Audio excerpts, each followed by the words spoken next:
अगर तुलसीदास दुबे जिंदा होते और मनु जिंदा होते तो आज औरतें उनके मुंह पे इतना जूता मारती, इतना जूता मारती, इतना जूता मारती कि उनको अधमरा कर देती। ये आज की प्रगतिशील और पढ़ी लिखी औरतों की बात। रामचरितमानस जिसको धार्मिक मान्यता दी गई, ऐसे धर्म ग्रंथ को बहुत पहले व्यक्ति था। अब तुलसीदास दुबे के बारे में जब पता लगाते तो वो नपुंसकता बताते हैं, अपनी बीवी को कुछ नहीं कर पाया, उसकी बीवी उसको छोड़कर भाग गई और इस वजह से उसने जब अपनी बीवी से वो परेशान था तो उसने सारी नारी जाति के लिए कुंठा में सारी नारी जाति के लिए वो यही ओबीसी।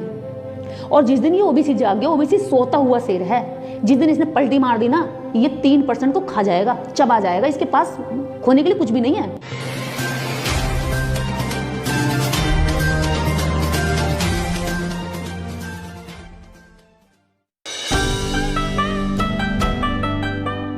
रामचरितमानस आज तक देश में लागू रही, उसको लोग मानते रहे, उसको फॉलो करते रहे, उसको फॉलो करते करते देश के अंदर करोड़ों शूद्र और करोड़ों स्त्रियों के अधिकारों का हनन करते रहे, उन पर शोषण करते रहे, उनका दमन करते रहे। तो रामचरितमानस जो कहते हैं ढोर गंवार पशु शूद्र नारी सकल ताड़न के अधिकारी, तो ऐसी रामचरितमानस जिसको धार्मिक मान्यता दी गई, ऐसे धर्म ग्रंथ को बहुत पहले आग लगा देनी चाहिए थी। धर्म ग्रंथ को आग लगाने के साथ साथ ऐसी सोच, ऐसे विचार को तिलांजलि दिलानी चाहिए थी चौराहे पर कि भाई हम इस विचारधारा को नहीं मानेंगे, हम मानवता को मानेंगे। तो जो ग्रंथ लोगों को बांटता हो, जो ग्रंथ स्त्रियों के दमन की बात करता हो, सीधे सीधे खुलकर लिखता हो, तो सोचिए कि ऐसे धर्म ग्रंथ किस तरह के इंसानों का निर्माण करेगा, कैसे दिमागों का निर्माण करेगा, कैसे लोगों को आगे प्रोग्रेसिव बना सकता है। जो महिलाओं को ताड़ने की बात करता है, जो शूद्रों यानी इंसानों को जिनको बांटा पहले फिर उनको ताड़ने की बात करता है, उनको सताने की बात करता है। मनुस्मृति और क्या कहते हैं, रामचरितमानस कहते हैं कि कभी किसी शूद्र की अगर आप एक वक्त का खाना भी दो तो पहले उससे काम करवाओ, यानी कि पहले उससे बहुत ज़्यादा मेहनत करवाओ, तब उसको अगर खाना देना भी तो अपना जूठा दो या फेंका हुआ दो, ताकि उसको एहसास रहे कि खाना बहुत मेहनत से मिला है। तो इस तरह की सोच रखने वाले ग्रंथों को बहुत पहले चलना चाहिए था। देखिए, नफरत अगर ताड़ने का अर्थ पीटना नहीं है तो फिर ढोल क्यों कहा गया? भाई ढोल को देखने से तो कुछ होता नहीं है, यानी कि उसको खींचा जाए, पीटा जाए तो वो अच्छी आवाज़ निकालता है। इसी तरह से बाकी लोगों को उन्होंने उसी श्रेणी में रखा। और अगर हम ये मान लें कि चलो ठीक है, आपके कहने से आप इसमें लीपापोती कर रहे हैं, अपने घृणा को छुपा रहे हैं, इसको माफ़ी मांगने की बजाय इस पर लीपने का काम कर रहे हैं, तो ठीक है, ताड़ने का अधिकार, अगर ताड़ना देखना होता है तो आप क्या कहते हैं कर लीजिए। दुबे चतुर्वेदी और पांडे तिवारी सकल ताड़न के अधिकारी, ये सारे पुजारी ताड़ने के अधिकारी। अब बहुत दिन आप लोगों ने स्त्रियों को ताड़ लिया, बहुत दिन आपने शूद्रों को ताड़ लिया, इनको यानी कि देख लिया आंखों से, तो ठीक है ना, अब आप इन लोगों को नाम रख लीजिए, ब्राह्मण बनिया और वैश्य छत्रे रख लीजिए, आप उसको रख लीजिए जिसको आज तक नहीं रखा गया इन श्रेणी में, उनको देख लीजिए, क्योंकि देखना ही तो, देखने से कोई ऐतराज नहीं होगा, कोई बुरा नहीं मानेगा। तो आप अगर ऐसा ये देखना है ताड़ने का अर्थ, तो यहाँ पर नाम बदल दीजिए। हमें ये नाम बिल्कुल बर्दाश्त नहीं है, हमें ये नाम बिल्कुल सहन नहीं है। करोड़ों करोड़ों लोगों को आपने इस नाम पर रख करके शोषण किया। अगर ऐसा होता है कि देखने का अर्थ ताड़ना होता है तो यहाँ पर आप अपने आप को रखिए, जो लोग इस बात में सफाई दे रहे हैं। जितनी भी सवर्ण महिलाएं हैं, ये सारी की सारी जातिवाद के जहर से भरी हुई है।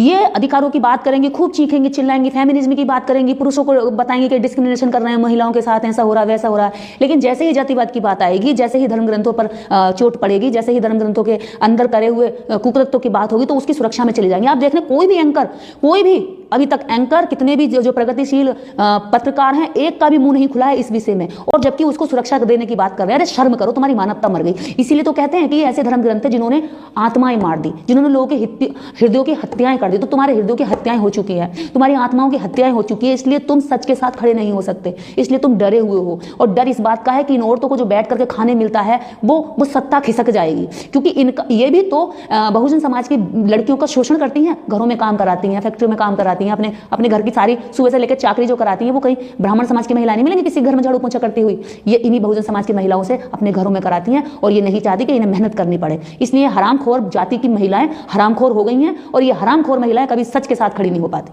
देखिए, यहाँ दो बातें हैं। पहला, जब व्यक्ति अपनी सही बात को कहे हुए पे अड़ा रहता है, डटा रहता है, तो उसको कोई ताकत नहीं है जो उसको हरा दे। चंद्रशेखर जी की एक चीज खासियत है कि उन्होंने कह दिया कि जिनकी रोजी रोटी पर चोट पड़ रही है भैया, वो तो मुझसे नाराज होंगे, और मैं अपने बयान से बदलने वाला नहीं हूं, और ना ही मैं अपनी ओर से इस्तीफा देने वाला हूं। सरकार लेना चाहती है ले ले, वो सरकार की अपनी नियत होगी, अगर वो लेना चाहेगी तो मैं दे दूंगा, लात मार दूंगा उससे पहले। लेकिन राजेंद्र पाल गौतम जी ने उससे पहले ही, क्योंकि राजेंद्र पाल गौतम जी को अपने नेता की छवि अच्छी रखनी थी, वो कहीं ना कहीं ये सोचते थे कि मेरा नेता एक अच्छी छवि वाला बना रहे, और वो नेता के साथ वफादारी निभाने का प्रयास कर रहे थे। लेकिन नेता को उनकी वफादारी से कोई लेना देना नहीं, क्योंकि वो तो जातिवाद से पूरे भरे हुए हैं ऊपर से नीचे तक। पर उन्होंने ये गलती करी। गलती क्या करी? हो सकता है अंदरूनी दबाव हो, जिसकी वजह से उनको देना पड़ गया। तो मैं तो कहती हूँ नेता हो या कार्यकर्ता हो या पत्रकार हो, आप सच के साथ अड़े रहिए, आप डटे रहिए। आप सच हैं तो सच है, वो आज भी सच है, कल भी सच है और आने वाले समय में भी सच होगा। और सच अगर कितनी भी परतों के नीचे जमीन में दबा दिया जाए, अगर जब भी उखड़ा जाएगा तब वो सच ही निकलेगा, झूठ नहीं बन सकता। हिंदू धर्म ने ही तो कहा है कि स्त्रियां शोषण का शिकार करो, इनको स्त्रियों को ताड़ो, स्त्रियों को सताओ, स्त्रियों को पैर की जूती रखो, स्त्रियों को कहो कि वो जितने भी पुरुष हैं वो सब परमेश्वर हैं उनके। अगर उनके साथ कुछ भेदभाव हो जाए तो वो आवाज ना उठाएं, इज्जत है वो घर की। और इज्जत क्या करके सदियों से औरत का शोषण करा है धर्म ग्रंथों ने। एक लाइन लिख दी तो कौन सा बवाल हो गया? तो दुबे ने एक लाइन लिखी तो आज दुबे जब जिंदा होते तो दुबे की इसी लाइन पर मैं बता रही हूँ, अगर आज दुबे जिंदा होते, अगर तुलसीदास दुबे जिंदा होते और मनु जिंदा होते तो आज औरतें उनके मुंह पे इतना जूता मारती कि उनको अधमरा कर देती। ये आज की प्रगतिशील और पढ़ी लिखी औरतों की बात बता रही हूं मैं।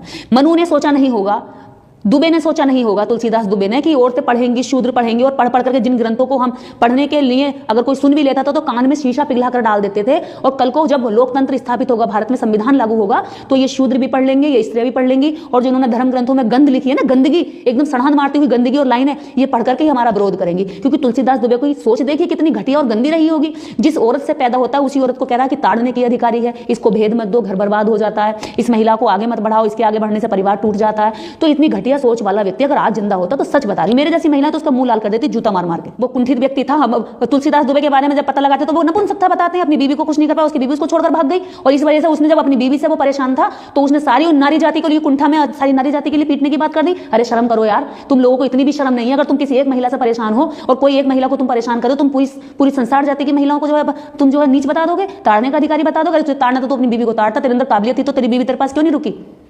एक महिला के लिए तुम सारी महिलाओं को शोषित करोगे? क्या ज्ञान था भाई? ये कोई ज्ञान हुआ? ये घटिया बातें लिखना कोई ज्ञान है? ये नीचता है, ये नीचता की पराकाष्ठा। अगर दुनिया में आप ढूंढने निकलोगे ना सबसे नीच व्यक्ति कौन, तो आपको सबसे नीच व्यक्ति इस भारत के अंदर मिल जाएंगे। आपको पूरी दुनिया घूमकर आओगे ना, कहीं नहीं मिलेंगे। इस भारत में जब आप ढूंढने निकलोगे ना और धर्म ग्रंथ ढूंढने निकलोगे तो आपको तुलसीदास और मनु, इस तरह के 2-3 लोग ऐसे मिल जाएंगे जिन्होंने सारे देश का नहीं पूरी मानवता का सत्यानाश किया है। देखिए, हम सिर्फ इतना चाहते हैं कि ये गलतियों को मान ले, संविधान को मान ले, मानवता को मान ले, न्याय को मान ले, समानता को मान ले, क्योंकि इसी से देश और दुनिया आगे बढ़ सकती है, इसी से समाज परिवार आगे बढ़ सकता है, इसी से बंधुत्व आगे बढ़ सकता है, भाईचारा आगे निखर सकता है हमारा। तो ये जितनी भी घृणा की इनकी सोच है वो इसको पहले तो ये गलतियों को माने, क्योंकि अपनी गलतियों को नहीं मानते, उन पर लिपापोती करते हैं। देखिए, भारत से ज्यादा डिस्क्रिमिनेशन काले गोरों का था। गोरों ने कालों पर इतना डिस्क्रिमिनेशन किया कि उनको जंजीरों में बांध करके बंधुआ मजदूरों को बेचा जाता था, चौराहों पर बेचा जाता था, बोलियां लगती थी। लेकिन आज उन गोरे अंग्रेजों ने गलती मानी और गलती स्वीकार करी, और स्वीकार करने के बाद उनको हर क्षेत्र में काले लोगों को रिजर्वेशन तक दिया, ताकि ये जो पीछे सताए गए अपने रंग की वजह से भेदभाव हुआ है, ये बराबरी में आ जाएं, इनको अवसर दिए जाएं। लेकिन वो लोग इस बात को मानते हैं कि हमसे गलती हुई है, वो इस बात को मानते हैं कि हमारे दादाओं परदादाओं हमारे पूर्वजों ने इनके साथ गलती की है, और उस गलती की वो बार बार सर झुकाकर माफी मांगते हैं। अभी आपको 1 साल पहले एक पुलिस वाले गोरे ने एक काले की हत्या कर दी थी, उसका गला दबा करके, उसको पकड़ते टाइम शायद उसको शक था कि कोई चोरी उसने की है, लेकिन पूरे देश के अंदर वहां हंगामा मच गया, सारे गोरे इकट्ठे होकर के उसके लिए सड़कों पर न्याय मांग रहे, और उसी दिन उसको सजा सुनाई गई, और उसी दिन उसने भरे चौराहे पर खड़े होकर के घुटनों के बल बैठकर उससे माफी मांगी, तो उसके लिए मौन धारण किया। क्या कभी आज तक ब्राह्मणों ने दलित महिलाओं पर हो रहे अत्याचार के खिलाफ कभी मौन धारण किया? कभी उनकी शांति के लिए दुआ करी? कभी उनके दुख में जाकर के कभी खड़े हुए? कभी नहीं हुए। ये तो यूं कहते हैं कि इनकी जो शोषण की वो जो प्रक्रिया है ये जारी रहनी चाहिए, क्योंकि जितने दबाए जाते हैं इतने अच्छे रहते हैं, मतलब सांचे में बंद रहते हैं, बढ़िया रहते हैं, अच्छे काम करते हैं। तो ये जो घटिया सोच है ये इनके इन्हीं धर्म ग्रंथों से, इसलिए इन धर्म ग्रंथों को बहुत पहले जल जाना चाहिए। आप बार बार जलाइए, इस सोच को भी जलाइए, और हम इनसे यही मानते हैं कि ग्रंथों को जलाने के साथ साथ ये घटिया सोच जला दीजिए, इससे कुछ होने वाला नहीं। तुम्हारे धर्म ग्रंथों में कुछ रखा नहीं है, कहानियां गढ़ी हैं, इसने कहानी बना दी, उसने कहानी बना दी, इसने मान ली, कहानी समाज में प्रचलित कर दी, लोगों ने मान ली कि हाँ ये कहानी, क्योंकि लोग शिक्षित नहीं थे। लेकिन अब लोग नहीं मानेंगे, शिक्षित हो गए, मानने से पहले जानने की कोशिश करेंगे। तो रामराज लाना किस लिए है भैया? रामराज का मतलब क्या है? हमें क्यों रामराज लाना? रामराज में शंभू की हत्या कर दी जाती थी।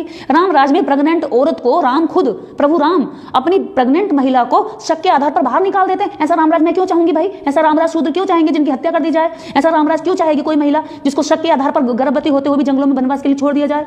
ऐसा रामराज क्यों चाहेगी कोई भी महिला जो अगर किसी को प्रेम का अगर प्रपोजल दे तो उसकी नाक काट ली जाए, उसकी गर्दन काटने की धमकी दे दी जाए, उसके ऊपर पूरी बर्बाद, उसके भाई की लंका जला दी जाए, उसका घर बर्बाद कर दिया जाए? ऐसा रामराज कोई नहीं चाहेगा। रामराज की जगह हमें संविधान का राज चाहिए, जहां समानता हो, जहां महिलाओं को बराबर में चलने का हक हो, जहां महिलाएं जैसे आज जीवन जी रही हैं आजादी से, समानता से, ऐसा जीवन हर कोई महिला चाहेगी। रामराज का कोई महिला भी ऐसा रामराज नहीं चाहेगी जिसमें उनका कहीं भी कोई अधिकार ना हो।